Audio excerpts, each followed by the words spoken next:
Trump's travels take him to Tokyo, where it's already Tuesday. Back here at home, we hear from the guy paying to run a TV ad about tariffs the president doesn't want you to see. And what do record-setting early vote numbers tell us about New York City's mayor's race?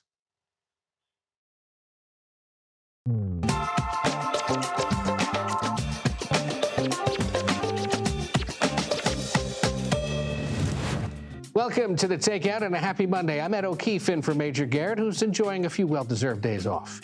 Today is the 27th day of the shutdown, nearly a month without full services from your federal government.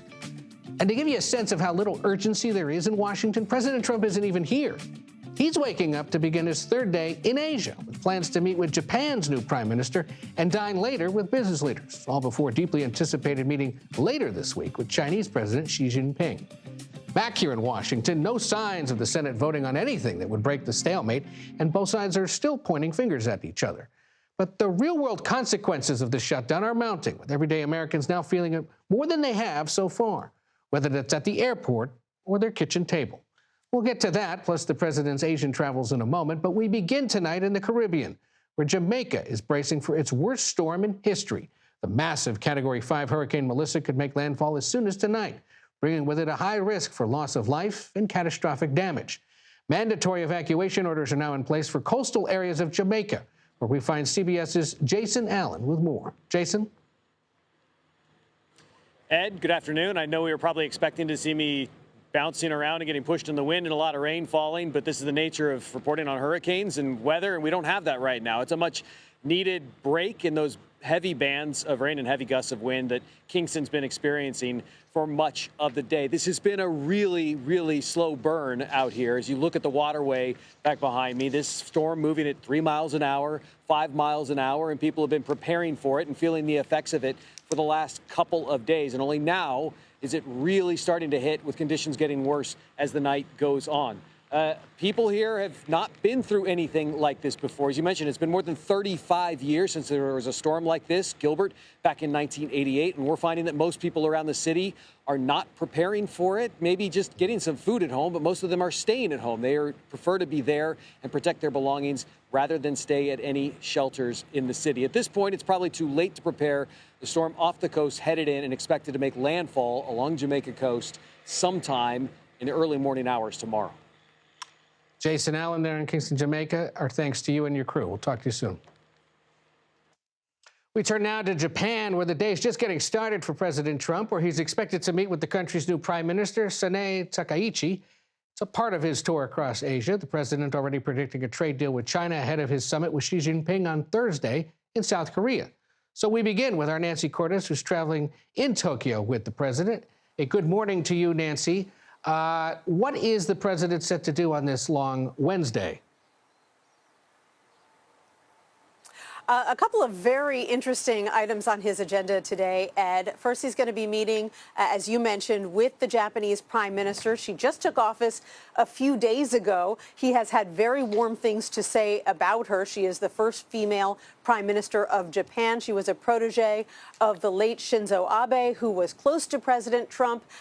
She is conservative, and President Trump likes her politics. So that should be an interesting meeting to watch and an early diplomatic test for her. And then he is going to be climbing aboard Marine One, the helicopter, and heading about an hour and a half south of Tokyo to Yokosuka Air Force Base, which is home to the U.S. 7th Fleet. He's going to actually take Marine One directly onto the USS George Washington aircraft carrier, which should be quite a sight. He will greet troops there and then head into a nearby hangar to deliver remarks. So a very full day for the president here in Japan. And what would be the biggest takeaway so far of this 3-day Asia trip? It would be that both the Americans and the Chinese say that they have had something of a breakthrough when it comes to talks around this simmering trade war that has been putting these two countries, the two largest economies in the world, at odds for about 6 months now. Treasury Secretary Scott Bessent met all weekend with his Chinese counterpart in Malaysia while the president was there as well. And they both came out and said that they had made quite significant progress on a whole range of thorny issues, from fentanyl to TikTok to tariff rates to soybean sales and on and on. And the president himself is set to sit down and talk through all of it with the Chinese President Xi Jinping a little later this week in South Korea. So if they are able to sign off on a deal there, or at least announce that they have an agreement in principle, that would be a significant step forward. And U.S. companies would hope that that would mean that high U.S. tariffs on Chinese goods would start coming down as well. Also in the category of stay tuned, we'll probably learn more about this in the coming hours. The president revealed on his way into Japan that he'd had another MRI during his recent visit to Walter Reed National Medical Center. Have we learned anything more about what exactly was being checked and why? We have not, Ed. We have asked. The president said, "Oh, you know all the details," which, of course, reporters don't. We did know from his doctor's note after his physical that he had had advanced imaging done, but we don't know what part of his body received an MRI and why. We're still asking those questions. All right. CBS's Nancy Cortez traveling with the president in Tokyo. Thank you. We'll talk to you throughout the rest of your day over there. Meanwhile, back here, the president has also said he's not going to meet with the Canadian Prime Minister, quote, for a while because of a TV ad paid for by the Canadian province of Ontario. The ad is aired during the World Series, prompting President Trump over the weekend to announce he's increasing tariffs on Canada by 10%.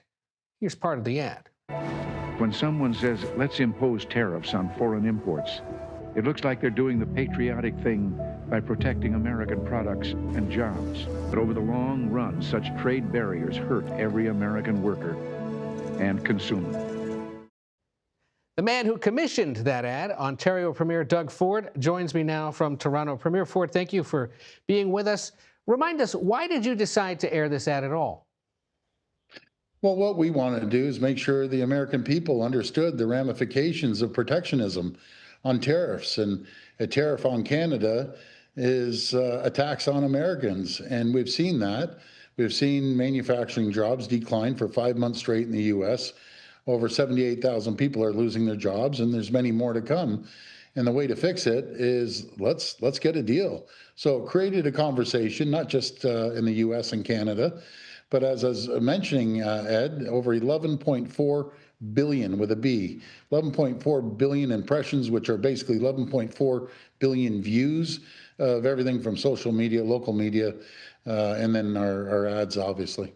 You said that the ad is essentially paused beginning today. Is it paused indefinitely, or might we see similar advertising in the near future in other spaces and other places? Well, let's see how the negotiations go, and hopefully we can reach a deal. And it's paused right now, but I have every tool in the toolbox ready to defend jobs in Canada, but also in the U.S. And I always say, Ed, I absolutely love Americans. Canadians love Americans. We love the U.S. We're our closest friend and ally, and we need to stick together, as we have for the last 200 years. You know that the Ronald Reagan Foundation has said that they're considering legal action. Has your office heard from them? And I'm also curious, did you give Prime Minister Carney a heads up that you'd be running this ad? Well, first of all, I'll answer that question. Yes, I did. I showed him the ad. I showed the Chief of Staff the ad. And as for the Ronald Reagan Foundation, it was very clear.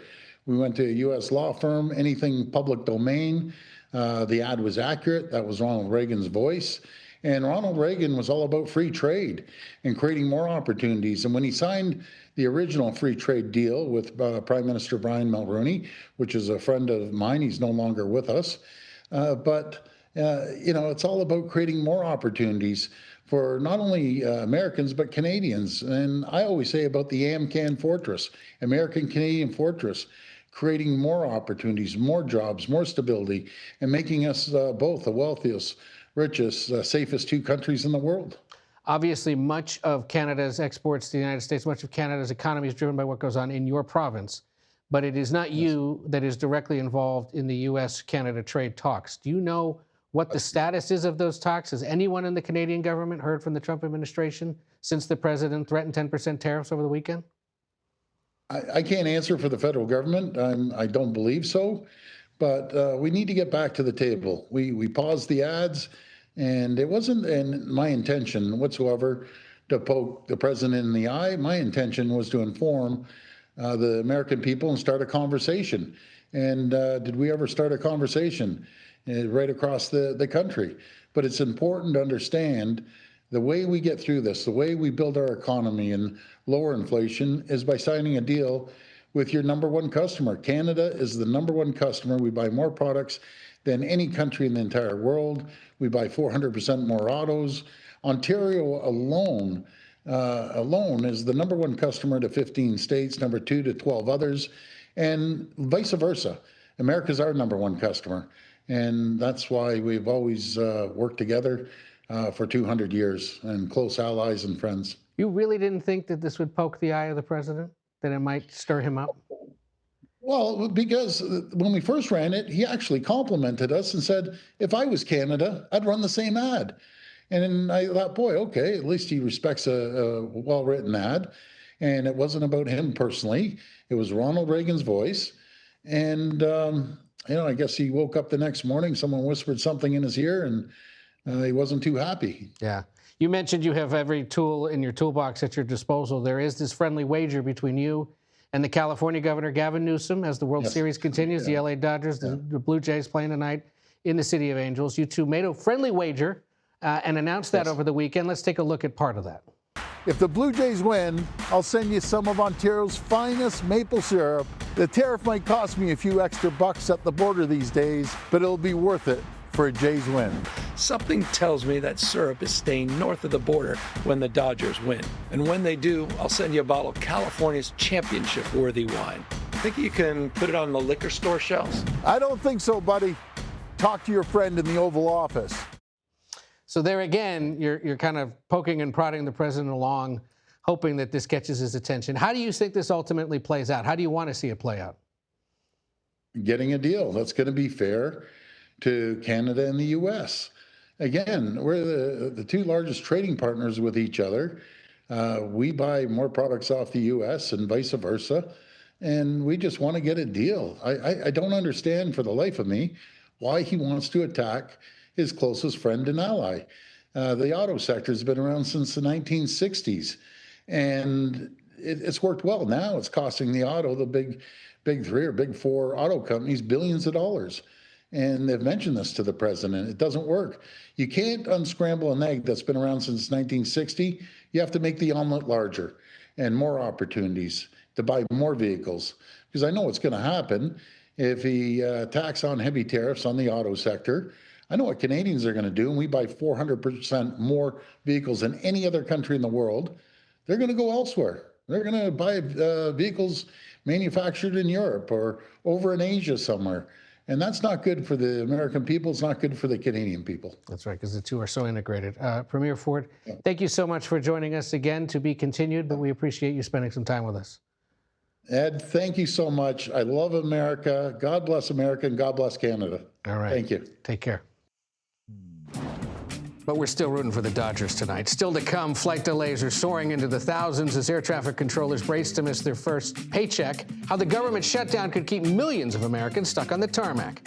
Who will lead the Democratic Party in 2028? Well, two California heavyweights say they're considering runs. Plus, bending or breaking the law. Senators in both parties are raising questions about President Trump's boat strikes. We take a deeper look ahead. Takeout returns in 90 seconds.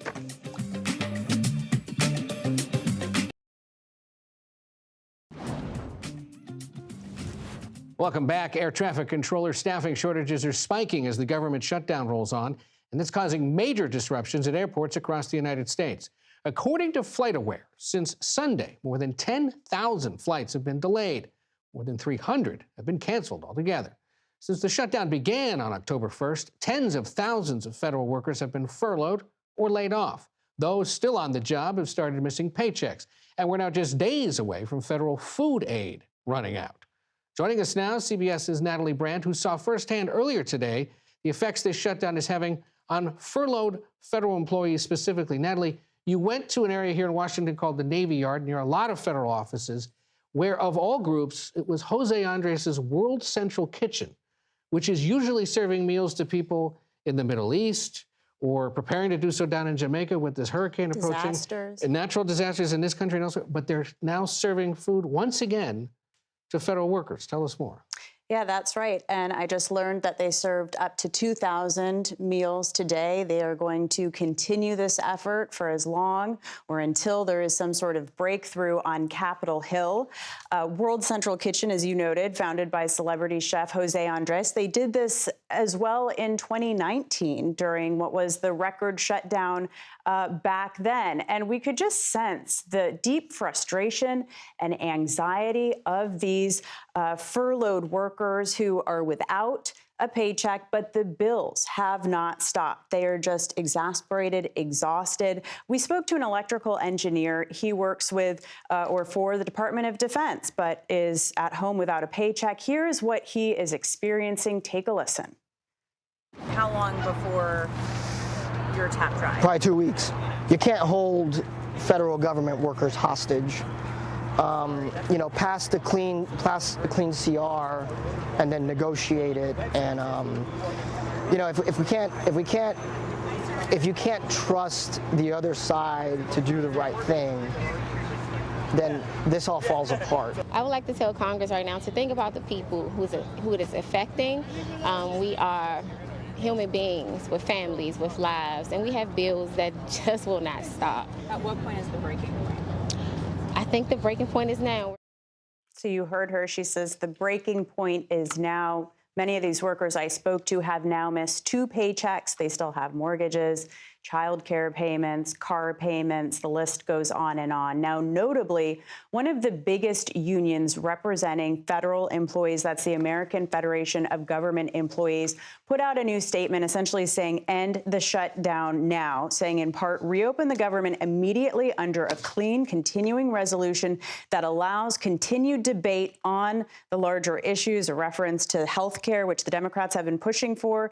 The union also wants to ensure back pay for every single employees who are now having to find creative budgeting or try to get loans or, again, show up, rely on food banks or this service. I mean, I remember back during the 2018, 2019 one, around 35 days, to see federal employees who are on the taxpayer dime, who are at no fault in this situation, have to take these kinds of steps is really just infuriating to some extent that they have to do so. And hopefully, with that union statement, too, might get these two sides to come together. Natalie Brandt, thank you so much. Glad you were there. And thanks to those workers for speaking with us as well. Still to come, 2 well-known Democrats expressed their interest in a 2028 White House bid, while President Trump answers whether he would run as a vice presidential candidate. Stick with us. You're watching The Takeout.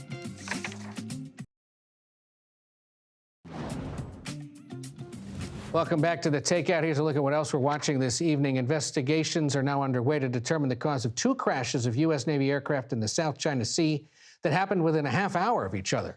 A Seahawk helicopter crashed while conducting routine operations. All 3 crew members were rescued, according to the Pacific Fleet. Shortly after, an FA-18 Super Hornet fighter also crashed. Its crew members ejected and were rescued. Both aircraft took off from the USS Nimitz.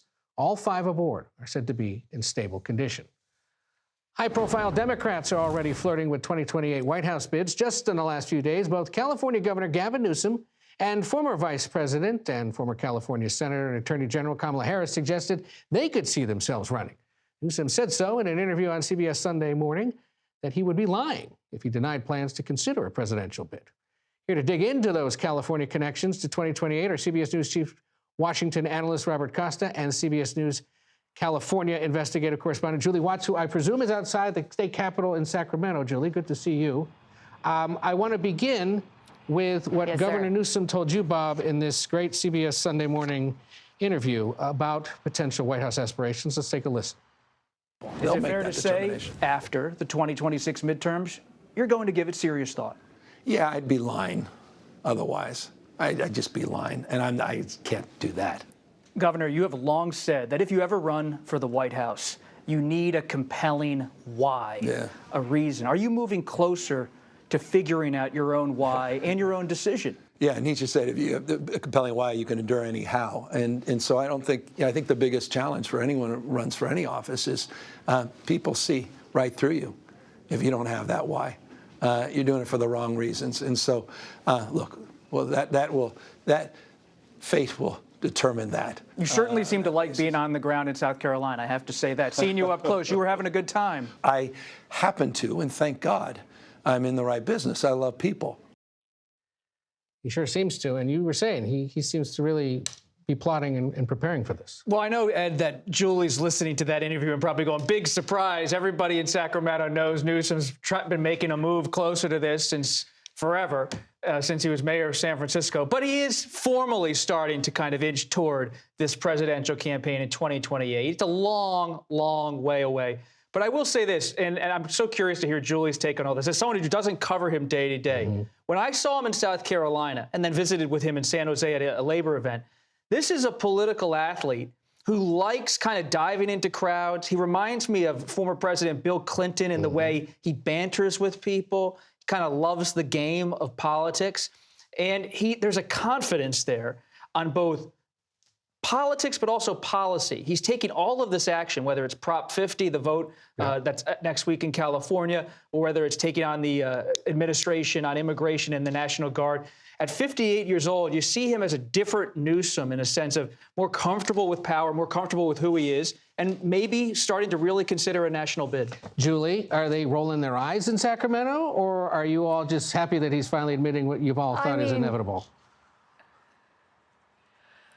I don't think finally starting to consider a national bid is, I think most of us would say he has long been planning to run in 2028. In fact, probably since he chose not to run back in 2020 and Kamala ran instead.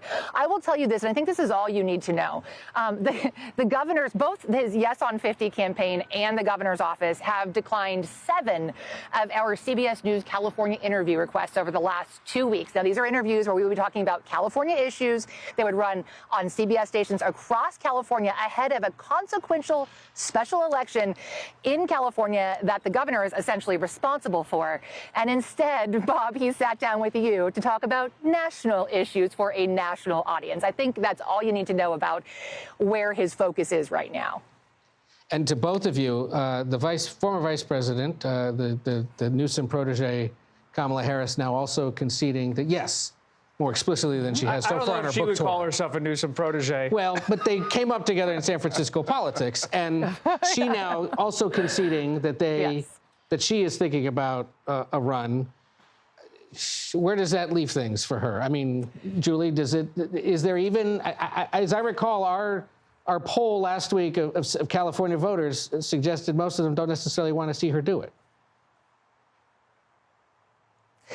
Yeah, here's what I would say. I think that most folks around here would say it is highly unlikely that both the Harris and Newsom would run. First of all, they both, as you mentioned, came up in San Francisco. Their campaigns would cannibalize each other. They have the same donor base. They have the same staff. The governor's current chief of staff is Kamala Harris's former chief of staff. So it really wouldn't make much sense for both of them to run.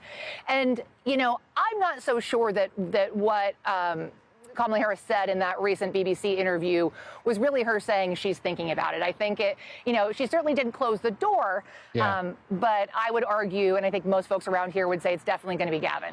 Real quick, in the 45 seconds or so we have, Julie, 4.5 million Californians have already voted in the Proposition 50 referendum next week. That's a pretty sizable number. Our polling suggests 62-38, this thing's going to pass. How's it playing there on the ground? We're seeing a lot more yes on 50 ads than no. The no campaign really didn't get the funding that it needed. And now you've got people who are widely suspected to be considering political runs themselves, sponsoring their own yes on 50 ads. Jim Steyer, who has been suspected of throwing his hat in the race for governor, and several folks who may be running for these congressional districts that we've just redrawn. So you're seeing a lot of money from a lot of places on the yes on 50 and not much on no on 50. I mean, this was supposed to be Kevin McCarthy's pet project, and he's kind of disappeared. Well, I don't know about that. I mean, former Speaker McCarthy is definitely an opponent of Prop 50. but he never really owned it. I mean, he never. It's a vague thing. Look, people are surprised in Congress that he's not doing more to protect the majority, but he's not the speaker anymore. Right. I think that this Newsom, California is national. If Democrats can pick up 5 seats in California next year, that puts the House really in play. Yeah. And, of course, those redistricting follies continue in all sorts of states. Julie Watts for Sacramento, Robert Costa here. Thanks, Ed. Thank you both for your time. And we'll be talking to you both, I know, a lot in the coming week as we get ready for this round of elections next Tuesday. But we move on.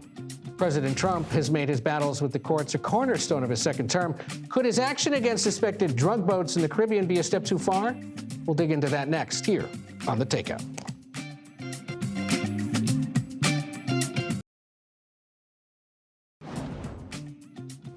Welcome back. In carrying out 10 strikes on suspected drug vessels that have killed more than 40 people, the Trump administration's blurred the line between enforcing the law and waging an all-out war. That's the argument made in this new analysis from the New York Times. The reporter behind it, Charlie Savage, joins me now. Charlie, thank you for being here. You write in this analysis, quote, every modern president has occasionally taken some aggressive policy step based on a stretched or disputed legal interpretation. But you argue that what President Trump's doing regarding these vessel strikes is different. Explain to the viewers why you think that is. Well, that's right. That it's not anything new for a president to do something here or there to achieve a policy goal that relies on some creative lawyering that some people think is on the wall and some people think is off the wall. What's different about these boat attacks, beyond the gravity that we're talking about killing people, as opposed to forgiving student loans or even acts of war in a congressionally authorized conflict like counterterrorism drone strikes, here we're talking about killing people unilaterally, is that the administration has not put forward a legal argument for why it can do this. It has asserted that President Trump has, quote, determined, unquote, that this is an armed conflict and therefore crews on these boats that are off the coast of South America and are alleged to be smuggling drugs can be treated as combatants. But that's a bald claim. There's a huge conceptual gulf between the criminal act of smuggling drugs, if that's indeed what each of these people was doing, and the kind of use of armed force, the direct attack on the United States, literal attack on the United States, that would be necessary for this to legitimately be an armed conflict in which you can kill people lawfully in response. And they've offered no explanation about how to bridge that gulf. And that's the difference between this and previous sort of edgy things that presidents occasionally have done. Just total indifference to the idea of justifying themselves. Yeah, and what you've pointed out in your report and what we've reported here at CBS is that lawmakers are quite frustrated at the fact that when they ask for those legal justifications in the closed-door classified briefings, they're not getting one. Given that you are a reporter on and someone who's tracked presidential power, and there's been all this discussion since the beginning of Trump 2.0 about constitutional crises, where would this move to target these vessels maybe rank in terms of the discussion of constitutional crises? Is this a big one? Is this a contributing factor?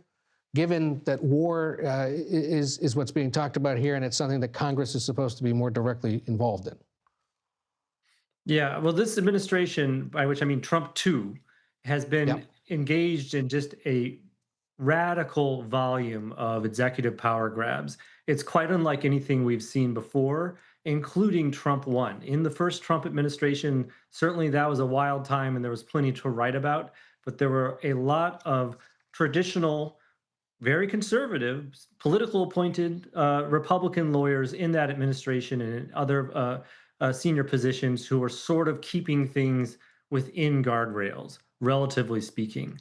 While they were out of power, the people who stuck with Trump after January 6th very consciously, and we wrote about this, they talked about it quite openly at the time during the campaign, thought that that was a mistake to allow people like that into the administration, that they had impeded Trump from doing everything he wanted to do, and that if they got back into power, they were going to recruit a different kind of lawyer, a different breed, a more MAGA-friendly. They denounced the conservative Federalist Society as squishes.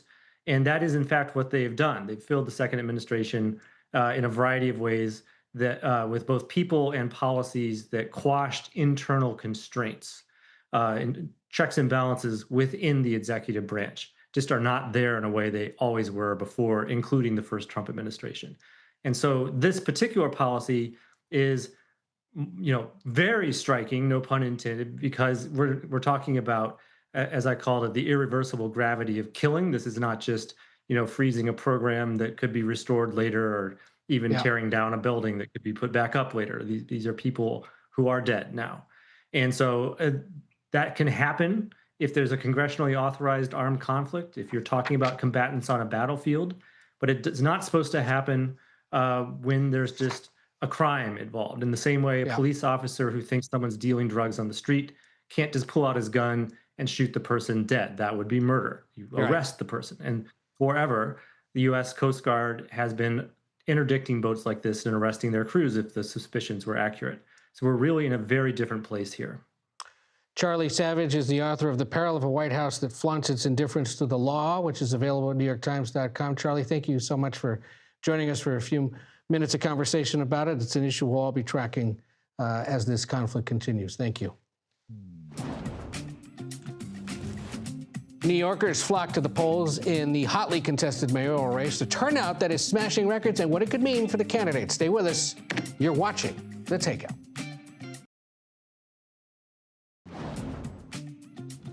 Welcome back to The Takeout. We're more than 1 week away from the New York City mayoral election. New York, of course, where everything is bigger. And once again, the Big Apple has set a record, this time in early voting. According to the New York City Board of Elections, numbers just into us, more than 223,000 people have cast ballots from Saturday through today. First 3 days of early voting. That's over 50,000 more than the total number of people who voted early in the city's last mayoral election. Early voting runs until, I believe it's Sunday. So they're going to blow these records away. Let us bring in our panel. Nancy Cook is a senior national political correspondent for Bloomberg News, and Tom LoBianco is co-founder and editor of 24 Site News. Both of you see these numbers, these record numbers, and think or observe what? Well, it looks like Mamdani is going to win in New York, and that there's a huge amount of enthusiasm behind his candidacy. I think that his comments on the lack of affordability in New York is really speaking to people in the city, but also young progressives. I think that within the context of the larger Democratic Party, though, his candidacy is sort of complicating things because I feel like there's a bunch of, at the national level, centrist Democrats who want them to move away from the Bernie Sanders, AOC sort of vibe and take a more centrist approach heading into the next presidential election. And it looks like he's on track to win with a huge amount of enthusiasm. So it's just going to complicate the party's search for an identity at this point. Yeah, or at least that identity will be in some way affected by what happens in New York. While we also have two big races in New Jersey and Virginia that, at least in the case of New Jersey, may be tightening a little bit. Oh, that's fascinating. The fact that, and this goes back to all the lessons of after 2024, it feels like the Democrats just keep on postponing their reckoning. All right, the Republicans clearly went through it long ago, and we're living through that. But for the Democrats, they keep postponing this stuff. And one of the big lessons out of 2024 is you have to show up. All right, like you can't rely on the other candidate just being bad. Now, Virginia is different. Winsome Sears is struggling down. It's been that way for a long time now. Jack Ciattarelli is Republican candidate in New Jersey. Yeah, smooth, showing up, doing rallies. All right, and this kind of feels like it's that generational divide. Similar to Mamdani and Cuomo, very different, obviously, but you have to show up. I can't tell you how many Democrats are still struggling to learn this lesson. That's what the voters want. They want to see you. It's a different dynamic, and Mikey Sherrill has not been doing that, at least not enough. You've also been looking into Virginia and New Jersey. Would you agree, or is there something more to it? I think that's right. I mean, I think that, in New Jersey, the Republicans are salivating. They would love to win that seat. And it has the race, like people thought that, it would be a lot further apart, that the Democrats would take it away. But the fact that I think Republicans even have a chance there does really complicate the message for Democrats because Mickey Sherrill was supposed to be sort of a national security mom, like a new mold of a candidate, potential successful candidate for Democrats. And Republicans, there's a chance they could take back that seat. Virginia is a little bit of a different cycle or a different election, but I think that we're looking at 3 really different races, next Tuesday. And what's going to happen is they each may offer entirely different takeaways for Democrats. It's not going to be, I think, a clear-cut message about progressives or centrist messages or economic messages, like what the party should actually do heading into the midterms next year. The president himself has not been as active in those 2 gubernatorial races, given he's not necessarily the most popular guy there. And in the midst of his Asia trip this week, he suggested that whole Trump 2028 talk might actually be a thing, because maybe, he was asked, he could run for vice president. Take a listen to what he had to say. One theory on how you might try to serve a 3rd term is that you could run as the vice president. Yeah, I'd be allowed to do that. Is it the White House or the White House counsels or your legal position? No, you'd be allowed to do that, but I wouldn't do that. I think it's too cute. Yeah, I would rule that out because it's too cute. I think the people wouldn't like that. It's too cute. So it's too cute, but he's not completely batting it down, and ironic that Marco Rubio's looking over his shoulder as he talks about this. When you talk to Republicans who hear this, what are they telling you? Well, I think there's 2 things that are happening. One, I think Steve Bannon is out there saying that, Trump advisors and allies are exploring a way that they could change the Constitution so Trump could run again. I feel like after January 6th and what happened at the Capitol that day, where Republicans, a bunch of protesters tried to overturn the results of the election, we have to take these comments seriously. You can't just discount them.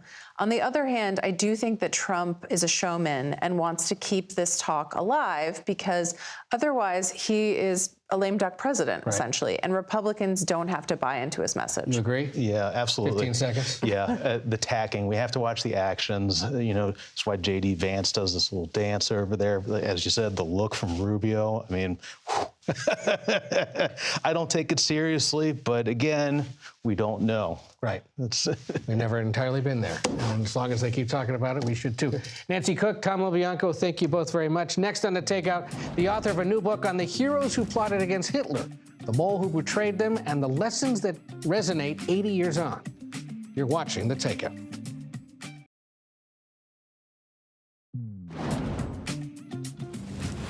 Welcome back. A new book hitting the shelves tomorrow looks at the true story of a secret resistance network in Nazi Germany and a spy who would betray them.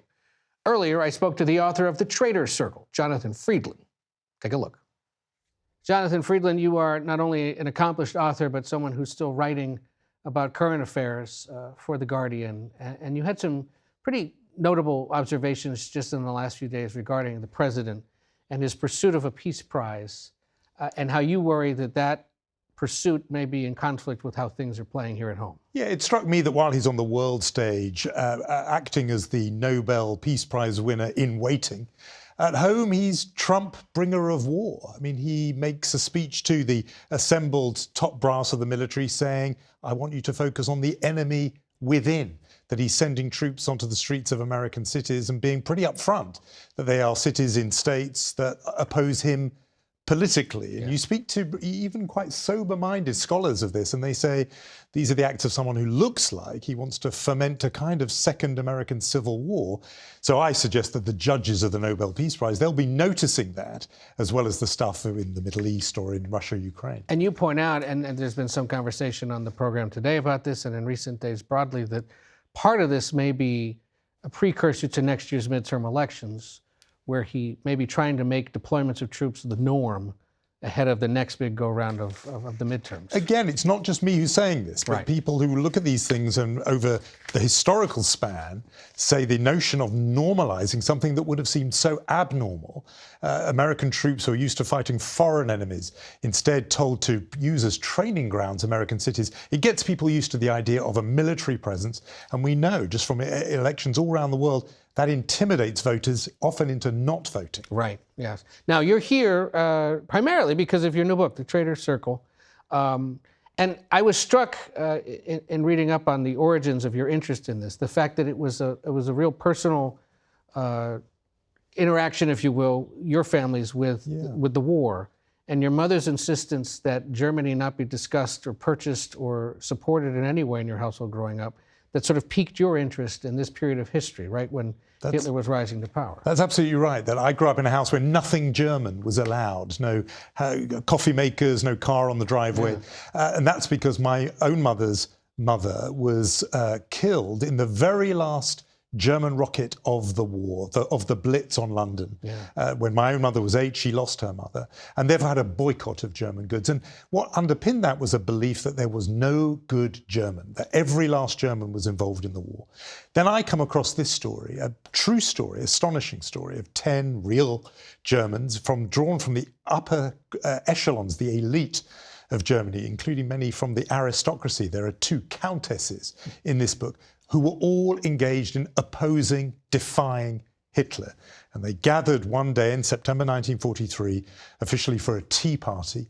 But what they didn't know is that one person sitting around the table with them, who they thought was one of their own, was instead about to betray all the rest to the Gestapo. And you say the group defied Hitler for more than a decade, right?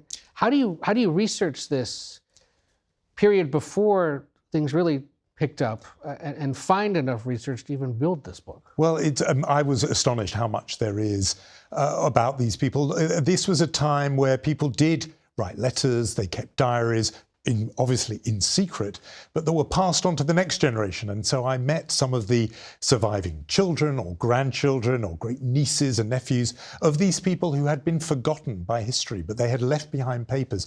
One of the group did survive, many did not, and ended up, with the hangman's noose and the guillotine. But some who survived, one was a witness at the Nuremberg tribunals and was on the stand for several hours telling the story of this remarkable episode that had been sort of forgotten by history, but really at the time was huge. It led to a huge show trial in the center of Berlin. Hitler himself took a whole series of decisions based on this group once he found out about them. So this was of huge importance, and they left behind some papers, which I was able to read to write this book. And that misconception that had persisted for so long, that every German was guilty, every German was a supporter, and your work here to remind us that there's always nuance.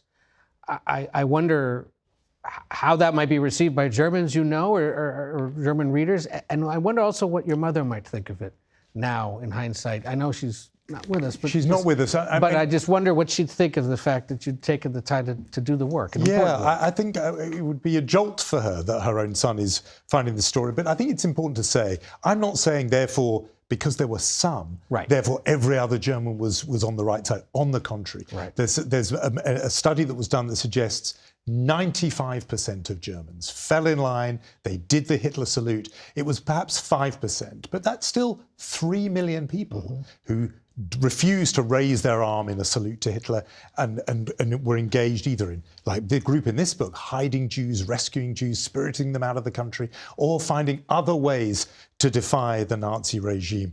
That was really important, I think, then. It's also important now because all around the world there are places where freedom is under assault, and people are wrestling with the same dilemmas these amazing characters, I call them characters, they were real people, but that they wrestled with, which is, what do you do when a tyrant is ruling or threatening to rule your country? When is the right moment?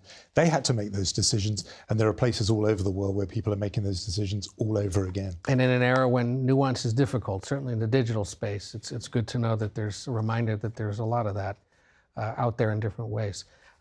Thank you so much, Jonathan Friedland, for sharing it with us. Best of luck on the book tour, and good to meet you. Thank you, Ed. Thanks very much. Have yourselves a happy Monday. That does it for The Takeout. Thanks for being with us. The Daily Report starts now.